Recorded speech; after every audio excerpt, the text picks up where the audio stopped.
cette éducation entrepreneuriale, je l'ai pas à la base. Je la sens, ça bouillonne, c'est quelque chose que j'ai en moi. J'ai été plus ou moins plaquiste, j'ai tiré des câbles, j'ai été bagagiste à Air France, j'ai été déménageur. La France, c'est un addict qui attend la réouverture de la salle de shoot. Tu vois. Quand tu penses à Éric Larchevêque, il a investi en France. Et c'est quoi ? Qu'est-ce qu'il enterre exactement ? C'est ce qu'il a fait lui. Il a fait une boîte mondiale depuis la France. Come on, c'est très possible de dire non à la lourdeur administrative française. Internationaliste à boîte. Bienvenue dans Yes ou No, là où une syllabe peut réécrire une histoire, la tienne, celle de ton entourage, celle d'un secteur, voire celle de tout un pays, comme on pourra le voir avec nos invités successifs. Sur ce podcast, on explore ces moments où une décision, dire oui ou non, peut tout changer. Ici, on est précis, on dit toute la vérité, rien que la vérité et pas de blabla. Tu es prêt, Fred ? Oh là là, oui. Alors, j'ai pris quelques notes parce que tu as un parcours très particulier, très vaste, assez extraordinaire. Donc, j'accueille Frédéric Lagné. Tu es serial entrepreneur. Tu as bâti depuis la province un groupe informatique international tout en privilégiant un cadre de vie et de travail exceptionnel pour tes collaborateurs. Tu es aussi connu pour ton engagement auprès d'associations comme Croissance Plus, où tu partages sans détour ton avis sur l'entreprise, les dirigeants et l'évolution du travail. Et parce qu'un entrepreneur ne s'arrête jamais, tu es aujourd'hui très actif dans la start-up Cars-Up, dans Families Up aussi, que tu contribues à développer en France et à l'international. Pour l'instant, ça correspond à peu près ? Ouais, ça va. Ok, alors petite question rituelle. La première, Frédéric, si tu regardes en arrière, quel est le premier yes ou no, peut-être à l'enfance ou à l'adolescence, qui a marqué ta trajectoire ou changé ta vie ? Je pense qu'il y en a beaucoup. Je pense que ça a été un no. Je suis pas sûr. C'est pas évident ta question, mais je pense que ça a été un no. J'ai 15 ans à ce moment-là. C'est un petit moment un petit peu difficile, puisque en fait, j'ai plein de copains. C'est le début de l'adolescence avec des copains super sympas. Je vis dans la même région depuis très longtemps. J'ai une petite copine que j'adore.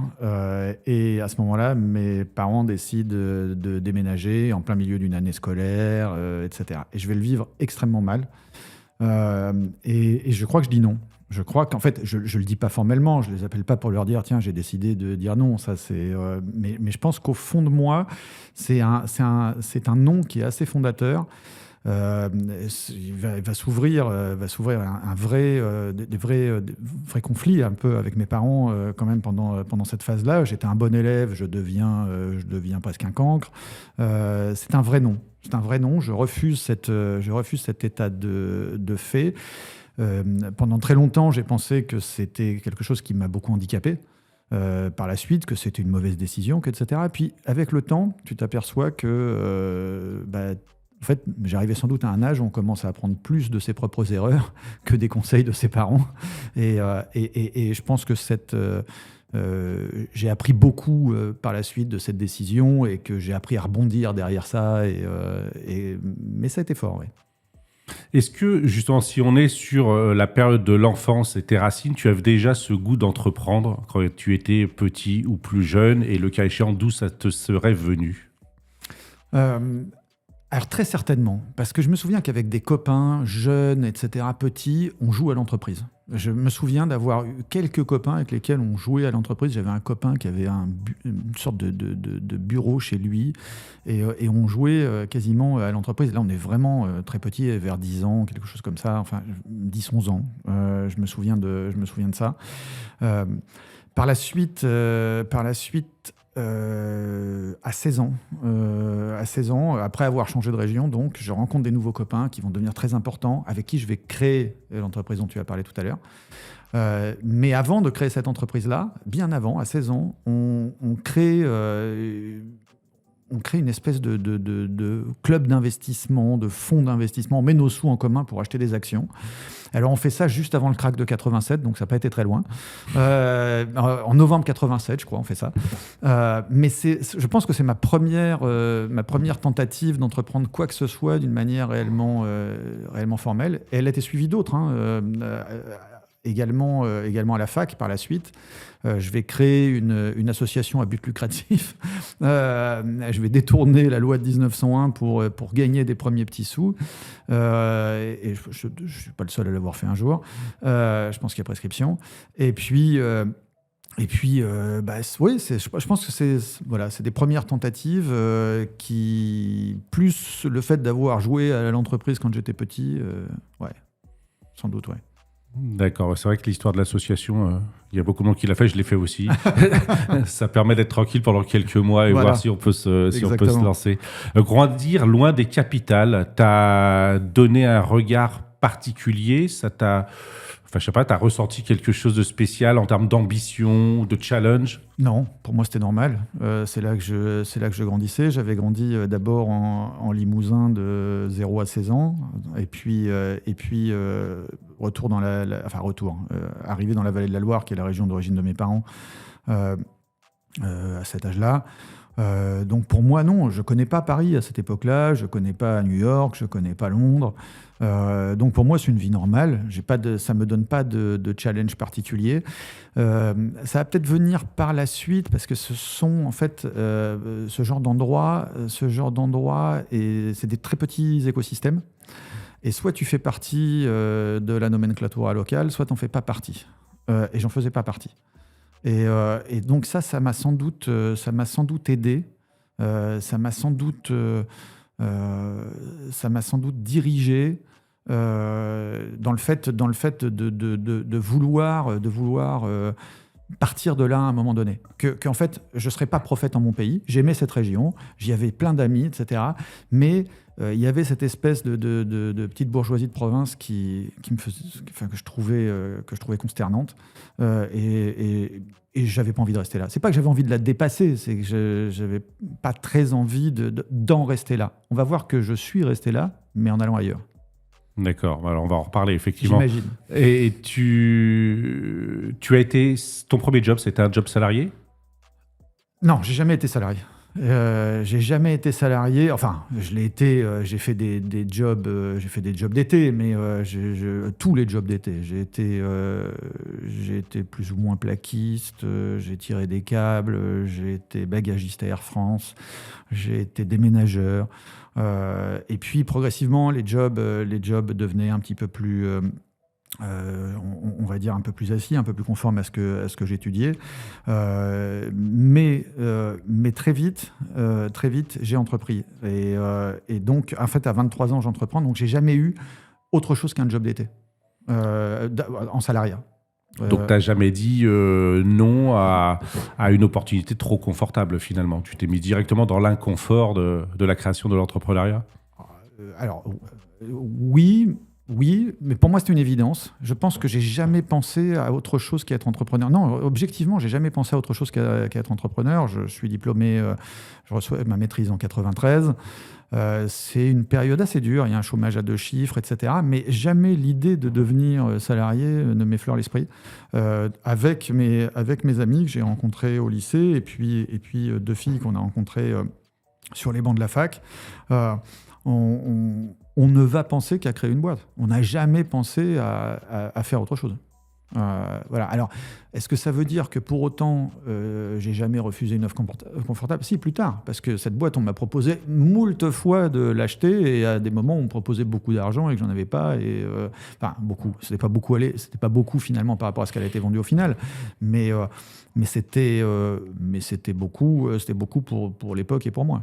Il y a une vraie question par rapport à ça, on reviendra dessus sur ta session. Là, tu parles de tes amis, garçons, filles, c'est plus horizontal. À chaque fois que je reçois quelqu'un, je lui demande s'il a eu un mentor, quelqu'un qui l'a inspiré et qui lui a permis de dépasser peut-être ses limites et d'aller dans telle ou telle direction plutôt qu'une autre.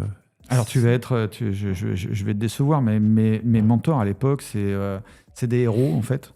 Il y a quand même au bout d'un moment, il y a quelques entrepreneurs qui apparaissent quand même dans mon imaginaire. Non, mais d'abord, moi, j'ai vraiment des figures de héros qui m'ont accompagné toute ma vie, qui continuent de m'accompagner, qui sont des héros de séries télé, de bouquins, etc. Je pense que mon premier héros que j'ai envie de suivre, je vais avoir du mal à choisir entre deux. Pour savoir si c'est le premier ou le deuxième, enfin, c'était beaucoup un chassé-croisé entre les deux, c'est le roi Arthur et Lancelot du Lac, quoi, tu vois. J'ai un peu de mal pendant longtemps. Puis quand je lis les versions un peu plus pour adultes de Chrétien de Troyes sur les Chevaliers de la Table Ronde et que je vois que Lancelot, il embarque quand même Guenièvre, je me dis... Bon, peut-être qu'il vaut mieux être Lancelot qu'Arthur, mais bon, voilà, c'est le premier. Le deuxième qui m'a énormément accompagné, mais c'est dingue de dire ça. Il y a quelques amis qui le savent, mais c'est un héros de série télé. C'est Grégory Papy Boyington dans Tête brûlée. Pour moi, ce mec, c'est l'absolu du commandement, c'est l'absolu du fait de pouvoir emmener son équipe n'importe où, avec toujours un fond de justice et de justesse. Et toujours avec l'insolence qui permet de résoudre n'importe quelle situation. L'insolence, elle est indispensable pour résoudre des tas de choses, y compris des conflits. Ce mec cumule tout. Ce mec, en fait, cumule tout, en tout cas dans la série. Je ne sais pas si le vrai était comme ça. Mais il cumule tout ça. Et pour moi, ça a été une figure très, très, très inspirante de leader. Peut-être pas, c'est pas un entrepreneur, mais c'est un leader. Quoique, quand on le voit créer son escadrille, etc., c'est un peu un entrepreneur aussi. Et puis, qui est-ce qui m'inspire aussi plus tard, je deviens très inspiré par Steve Jobs. Et là, tu vois, on commence à trouver des entrepreneurs. Oui, il y a Steve Jobs, j'écris quelques articles sur lui très tôt. J'écrivais à cette époque-là et j'écris 2-3 trucs sur ce bonhomme, sur son conflit avec Gates, etc. Et je pense que je choisis qu'en fait la figure de Lancelot, c'est celle de Jobs et c'est pas celle de Gates.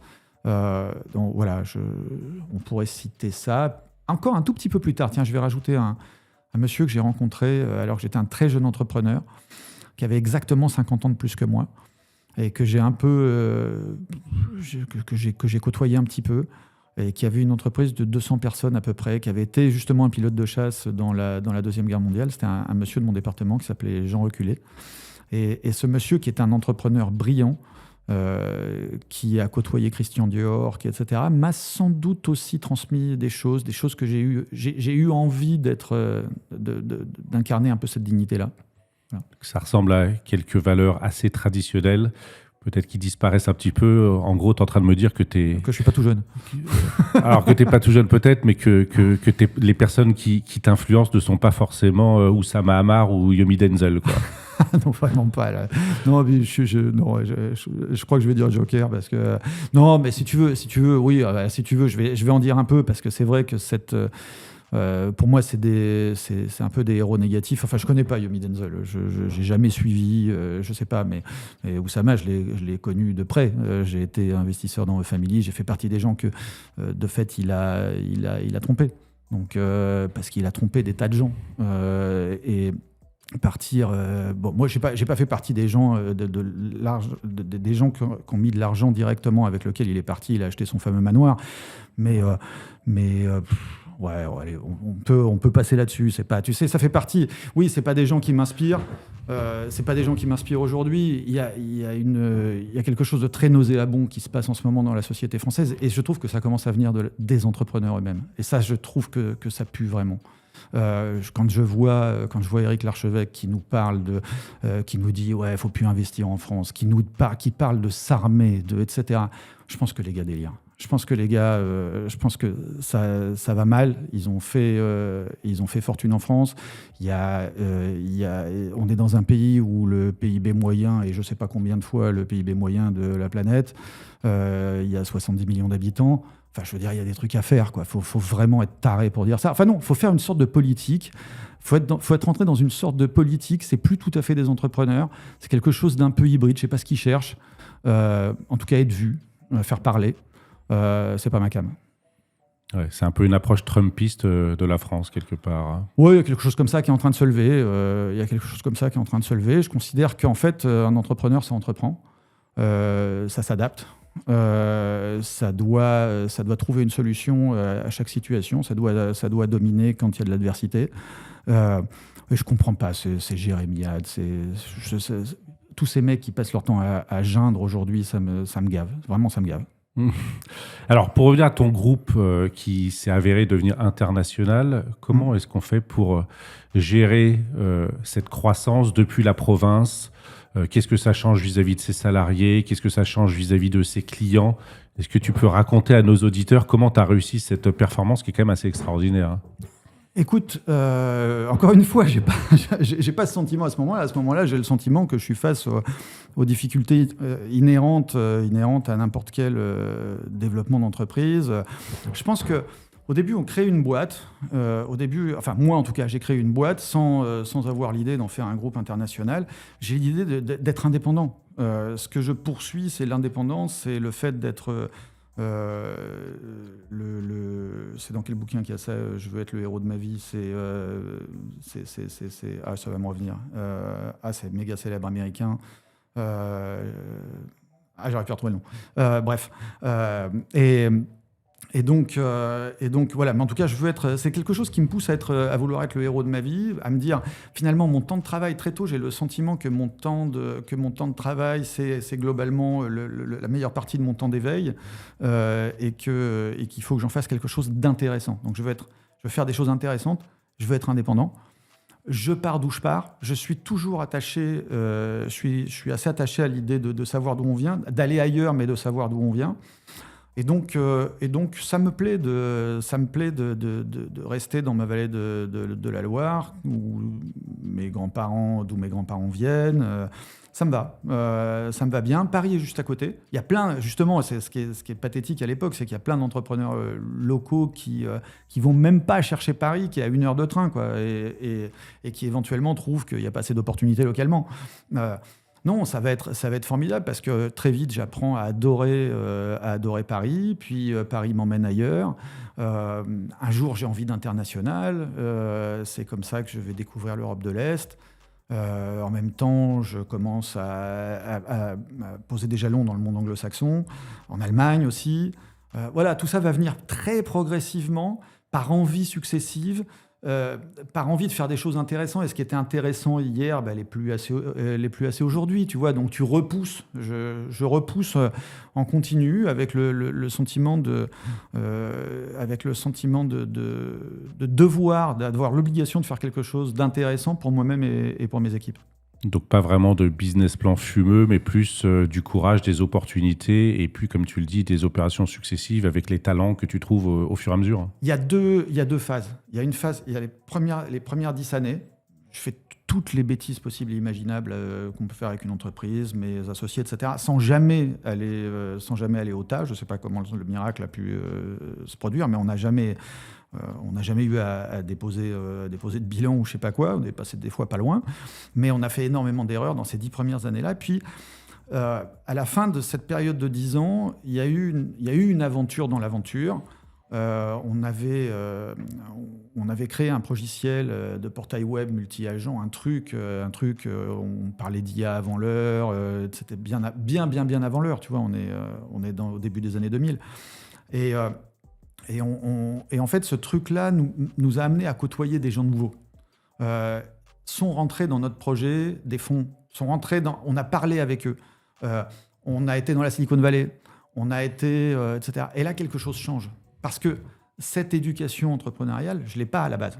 Je la sens, ça bouillonne, c'est quelque chose que j'ai en moi, mais ce n'est pas canalisé, ce n'est pas un flux canalisé. Et puis, il y a peu de mentors, entrepreneurs, comme tu peux le voir dans mon imaginaire. Il y a un vrai goût, il y a un vrai goût pour la littérature, pour les grandes histoires, pour essayer de posséder son histoire, mais ça va pas plus loin que ça. Tandis qu'à partir de ce moment-là, on rencontre des gens qui deviennent peut-être, qui nous apprennent des choses en tout cas. Et on a aussi des amis qui commencent des parcours comme ça. On est à la grande période des levées de fonds, de l'arrivée du web. Et donc, ça va changer les choses. Ce qui fait que les années suivantes sont beaucoup plus calculées. À partir de ce moment-là, et on est beaucoup, beaucoup plus... d'abord, on a grandi, on est rentré les deux pieds dans la trentaine. Et on a envie que ça marche, quoi, qu'on ait quelque chose à sortir in fine. Tu vois, on veut en sortir quelque chose in fine pour notre vie, et donc ça va devenir un peu plus stratégique. Et progressivement, on va repérer tout ce qui fait qu'une boîte gagne, ce qu'elle doit faire pour gagner et développer des valeurs outstanding, des choses qui sont pas dans la moyenne. Alors, c'est quoi les 3 secrets pour qu'une boîte gagne? Business, humain ou ce que tu veux?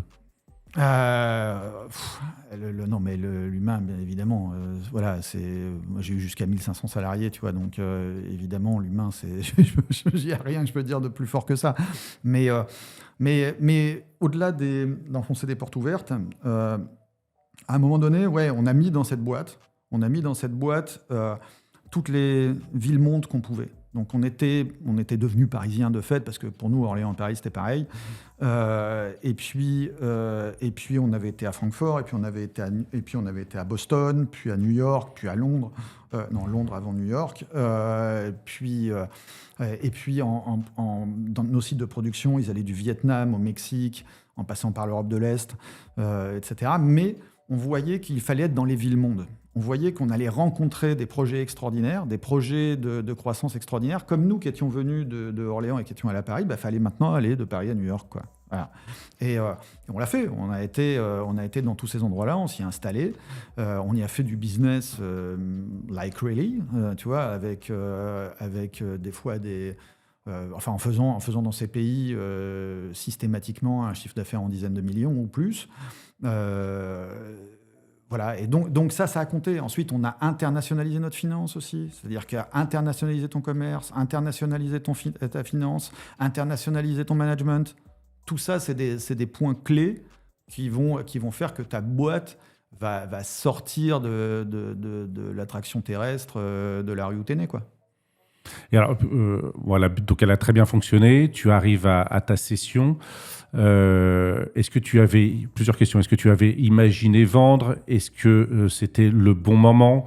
Est-ce que tu as ressenti un soulagement peut-être une fois que tu as vendu? Et qu'est-ce que tu dirais également, dernière question, ça en fait beaucoup sur le sujet, à quelqu'un qui... me les remettre dans l'ordre. Voilà, exactement. À quelqu'un qui se pose la question ou qui est dans une situation éventuellement de vendre. On a vu aux États-Unis ou même un Mistral actuellement où il y a des hypothèses. Donc tu imagines qu'il y en a qui refusent de vendre, t'en as qui se sont plantés, des Yahoo, etc. Avec des propositions faramineuses. Comment toi tu l'as vécu, sur combien de temps, et puis la suite, la fin de l'histoire pour toi, elle était finalement heureuse? Écoute, moi j'ai toujours imaginé vendre d'abord. C'est marrant ça comme question parce que je me la pose pas souvent, mais oui, j'ai toujours imaginé vendre. Mes associés disent que j'ai toujours dit qu'on sortirait à 50 ans environ. Et on a arrêté il y a 2 ans, j'ai 55 maintenant, donc ça veut dire que j'avais 53. La plus jeune de mes associées fondatrices avait juste 50. Donc quelque part, on a respecté très exactement ce qu'on avait dit au tout début. C'est qu'on arrêterait, ça nous permettrait, on ne savait pas ce que ça voulait dire en argent, on n'en avait aucune idée, mais on savait qu'on s'arrêterait à 50 ans depuis le départ. Donc, et que ça nous permettrait, qu'on pourrait s'arrêter là. Donc ça voulait dire qu'on aurait dans notre imaginaire du moment assez d'argent pour ça. Donc ouais, ça on le savait. Deuxième question. Est-ce que c'était un soulagement? Est-ce que c'était le bon moment? T'aurais pu continuer quelques années? Ouais. Alors c'était un super bon moment. Ça a été,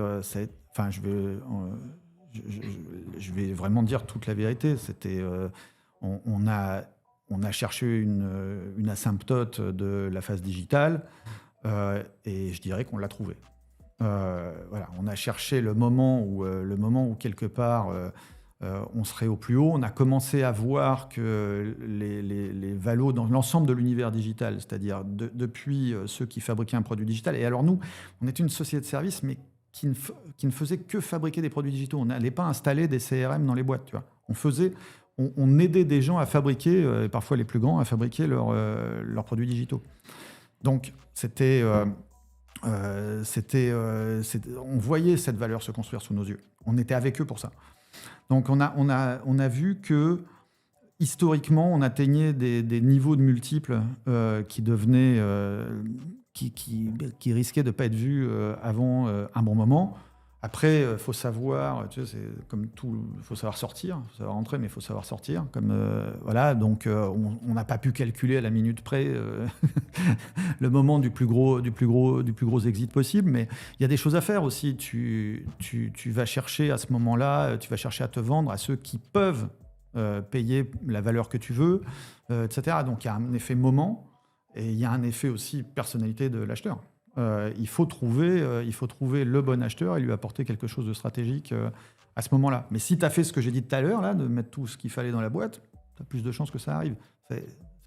C'est plus de chances que ça arrive. C'est pas que de la chance, c'est avoir développé la chance que ça arrive. Mais c'est toujours pas suffisant. Des fois, ça n'arrive pas, même quand tu as tout bon. Ouais, il n'y a quand même pas énormément de chance. Je ne crois pas trop en ça. Moi, je crois à la chance. Il faut la provoquer. Je crois à la chance, mais je pense qu'elle se développe et je pense aussi que la chance est l'envers du risque. À chaque fois que tu patches un risque, tu te donnes une chance d'être marqué parce que tu as patché ce risque, etc. etc. Donc, la chance est l'envers du risque et le risque est l'envers de la chance. Donc il faut jouer avec ces deux notions, mais en se rendant compte que c'est des graines que tu sèmes, voilà, et que tu vas développer un écosystème. Quand tu te mets dans un écosystème new-yorkais, tu développes une certaine opportunité à New York. Quand tu te mets, par exemple, à produire au Mexique, peut-être que quelqu'un qui produit au Mexique, c'était mon cas, va te remarquer. Tu vois, voilà, il y a beaucoup de choses. Tu sais pas d'où ça va venir, mais tu vas multiplier les raisons de rencontrer des gens, d'arriver sur des situations parce que tu as mis pas mal de graines, quoi. Tu as semé pas mal de graines. Alors, une fois que tu as transmis, tu continues un petit peu, on va en parler de tes expériences du moment, et partager ton expérience dans des articles, dans des associations comme Croissance Plus, ce que tu faisais à un moment donné, c'est quelque chose qui t'apporte, tu en tires parti, dans quel sens ça va ? J'ai jamais été, faut être honnête, j'ai jamais été un très bon associatif. Je considère que j'ai pas été un bon associatif et on s'est rencontrés il y a longtemps à Croissance Plus, certes, mais j'ai jamais participé autant que j'aurais sans doute dû le faire. Par contre, tu as raison sur le fait que pendant très longtemps, j'ai donné mon avis sur beaucoup de sujets. Les réseaux me permettaient de le faire et j'ai donné mon avis. Et aujourd'hui, je pense que je le fais moins. Aujourd'hui, j'explique plus. Je suis plutôt dans le fait de dire ce que je fais sans chercher la valeur spectacle. Franchement, je condamne assez parce que quand le propos est spectaculaire, le sens du propos devient mineur dans l'ensemble de l'argument. Donc, ça ne m'intéresse pas de parler à... J'en ai rien à foutre de parler à 10 000 personnes qui sont intéressées que par le côté spectaculaire d'un propos. Je préfère parler à 10 avec lesquels je vais faire quelque chose. Et qui vont avoir envie de creuser ce que je viens de dire. Donc... mais non, je ne suis pas un très bon associatif. C'est un peu un regret, d'ailleurs, de ne jamais réussir à me motiver pour transmettre ce que j'ai appris. Par contre, je donne énormément, et sans compter, à tous ceux avec lesquels je suis associé. Ceux avec lesquels je m'associe peuvent compter sur moi. Voilà, parce que là, d'un seul coup, ça prend un sens. Ça prend ce sens entrepreneurial qui a toujours été celui qui m'a conduit dans ma vie. Voilà, c'est un vrai manque que je ressens chez moi de ne pas savoir aller donner suffisamment. Donc tu mets un peu les mains dans le cambouis en tant qu'investisseur, tu t'impliques beaucoup. Est-ce que tu dirais que ça peut être presque plus difficile qu'être entrepreneur dans la mesure où c'est encore autre chose? Tu viens de prononcer le mot investisseur. Ce que je venais de dire, moi, c'était associé. Je me sens associé. Je me sens pas investisseur. Alors, j'ai été, je sais pas si tu te souviens, mais j'ai eu un petit fonds d'investissement dans Pentalog qui s'appelait Pentalabs, qui était un fonds corporate où on mettait notre propre argent dedans. On a eu jusqu'à 25, 30, je sais plus le chiffre exact, participation dedans. Donc, on a fait ce métier d'investisseur. C'est pas ce que j'ai préféré. Ce que j'aime, c'est être associé. Aujourd'hui, que ce soit avec Cars Up ou avec Our Families Up, et je réfléchis à d'autres choses avec d'autres personnes aujourd'hui. En fait, je me vois comme un associé très expérimenté qui a des réseaux un petit peu partout. Et qui va agir comme une sorte de start-up studio, tu vois. Je vais les aider. J'ai travaillé dans beaucoup d'univers avec beaucoup de professionnels. J'ai eu jusqu'à, je sais pas combien, 200-300 clients qui ont fait des produits digitaux, dont certains ont été des succès mondiaux, tu vois. Donc ça m'a donné vraiment donné du réseau, quoi. Finalement, tu es un peu aujourd'hui le mentor réel de celui dont tu parlais tout à l'heure, qui était plus virtuel. C'était des mentors historiques dont tu parlais, ceux qui t'ont influencé. Ouais. Là, tu essayes d'être dans la vraie vie, d'accompagner tes associés. Faudrait leur demander à eux. Voilà. Mais en tout cas, j'essaye d'être le plus digne possible de leur confiance, quoi. Ouais. Tu disais que tu avais un regard parfois un peu politique ou acerbe, même si tu écris beaucoup moins aujourd'hui, et d'après ce que tu viens de nous dire. Tu as un petit mot à dire quand même sur le sujet à la mode du moment de la taxe Zuckman. La TZ, je l'ai appelée. J'ai fait un post hier soir. J'ai fait un petit post LinkedIn hier soir par accoleur. Et donc, en fait, non, je pense que ça va pas. D'abord, il faut pas de taxes supplémentaires en France. On peut rebattre les taxes. Et en même temps, il faut être dans la réelle politique. D'un côté, il ne faut pas créer... la France, c'est un addict. La France, c'est un addict qui attend la réouverture de la salle de shoot. Tu vois. C'est ce qu'on est aujourd'hui. Donc, il ne faut pas permettre à la France de se shooter encore. Il ne faut pas lui donner la dose supplémentaire.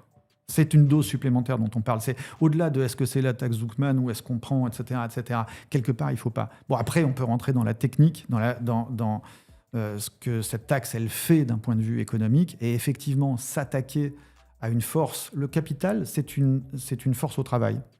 Si tu le rognes de 2% et que tu le jettes dans la dette, cet argent, tu vas donc le donner essentiellement à des bailleurs de fonds étrangers. Et il va être perdu ici et il ne produira plus ici. C'est aberrant. Donc, je pense que ça pourrait ne pas être une aberration économique, mais c'en est une à l'endroit où on est. La taxe Zuckman, elle existe.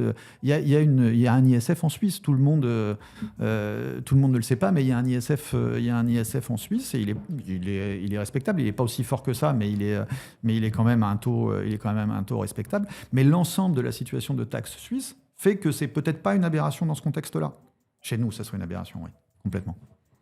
Pour finir sur la France, dire non à la lourdeur administrative française, c'est quelque chose qui te semble possible, et notamment en tant qu'entrepreneur, c'est quand même assez dur, hein, le quotidien, pour se focus sur son activité de production. Alors pour moi, complètement, c'est très possible de dire non à la lourdeur administrative française, internationaliste à boîte. Voilà, c'est aussi simple que ça. Je considère que D'un côté, encore une fois, il y a je rajoute un mot sur la fiscalité, sur ce que j'ai dit sur la taxe Zuckman. La réelle politique fait que il va falloir qu'on sorte un budget en France. Il va falloir le faire. Il y aura une certaine forme de compromis budgétaire, et il le faudra. Ça, c'est le côté réel politique. Mais d'un autre côté, pour l'entrepreneur, lui, il a tous ses choix. Et moi, c'est pour ça que j'aime pas tout ce concert de défaitisme ambiant là que je trouve. J'ai l'impression qu'ils croient qu'ils font quelque chose de positif. Et peut-être, allez, je veux bien les laisser penser et peut-être qu'ils ont raison de faire ça. Je sais pas. Mais au fond, c'est quand même des tonnes de défaitisme. Ils disent à des gens d'arrêter, ils disent à des gens de partir. C'est nawak quand même. Et donc, alors que tu peux tout à fait entreprendre en France et t'adapter en continu à l'ensemble des réalités. T'es quand même au cœur d'un des plus grands pays d'Europe, qui est au cœur du plus grand ensemble économique, ou le deuxième, je ne sais pas si c'est le premier ou le deuxième ensemble économique mondial, mais c'est quand même une véritable aberration de dire à des gens de quitter ça. Mais pour trouver quoi ? Mais où est-ce qu'il... Enfin, je veux dire, ok, tu peux aller aux États-Unis. J'ai été aux États-Unis. Justement, j'ai été aux États-Unis. Justement, j'ai été en Angleterre. Justement, j'ai été... Mais ça ne m'a pas empêché que le cœur de mon acteur reste français et que je trouve des marges de manœuvre, des nouveaux marchés, plus de liberté, etc., dans d'autres endroits. Et construire... Mais tu sais quoi ? Quand j'ai vendu ma boîte, ils avaient très envie aussi de quelque chose de français, figure-toi. Et dans leur écosystème à eux. Et ils voulaient quelque chose de français, ils voulaient quelque chose d'européen, ils voulaient se développer en Europe. Et je l'ai vendu à une boîte cotée à New York. Donc, tout ça, c'est... Tu vois, je veux dire, ce défaitisme, le fait de dire qu'il n'y a plus rien à faire ici, etc., non, c'est une aberration. Je pense que c'est une posture.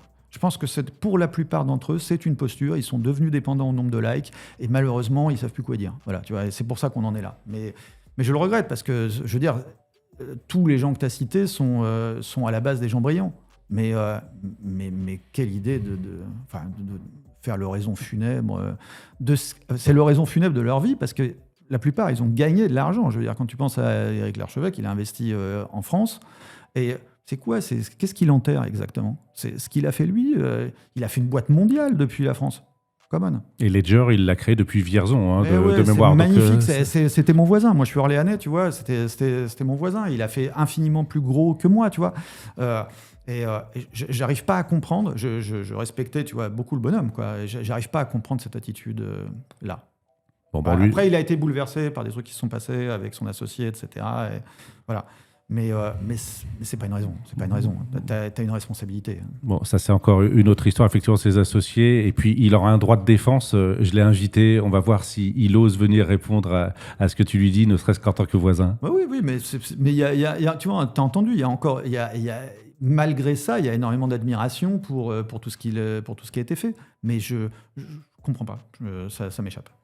Alors, ma question finale, après le fait que ça t'échappe, petit challenge, si tu devais résumer toute ta trajectoire par un seul yes ou no, un seul choix, celui qui a tout changé pour toi, est-ce que tu es capable d'en trouver un ? C'est le jour où tout aurait pu s'arrêter, et parce que ça arrive forcément dans une vie d'entrepreneur. Il y a forcément un ou des jours où tout pourrait s'arrêter parce que tu es devant un mur. Et au début, il y en a plein, des murs. Et ça, c'est ce qu'il faut dire à tout le monde. Quand ils se lancent, ils vont avoir plein de murs, et surtout au début. Il faut pas céder au premier. Voilà, c'est tout. Nous, on aurait pu céder au premier. Et là, on a dit non.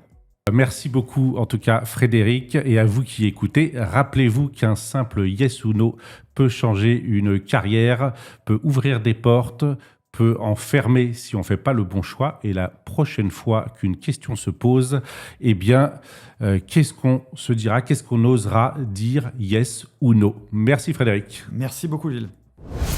Merci d'avoir écouté l'émission. Alors, vous pouvez nous retrouver maintenant sur tous les réseaux. Vous pouvez liker, vous pouvez vous abonner. Vous pouvez même nous proposer des personnes que vous connaissez ou que vous aimeriez entendre avec plaisir. À partir du moment où elles ont quelque chose à raconter, quelque chose à partager et que ça apportera quelque chose aux auditeurs, on est bien entendu preneur.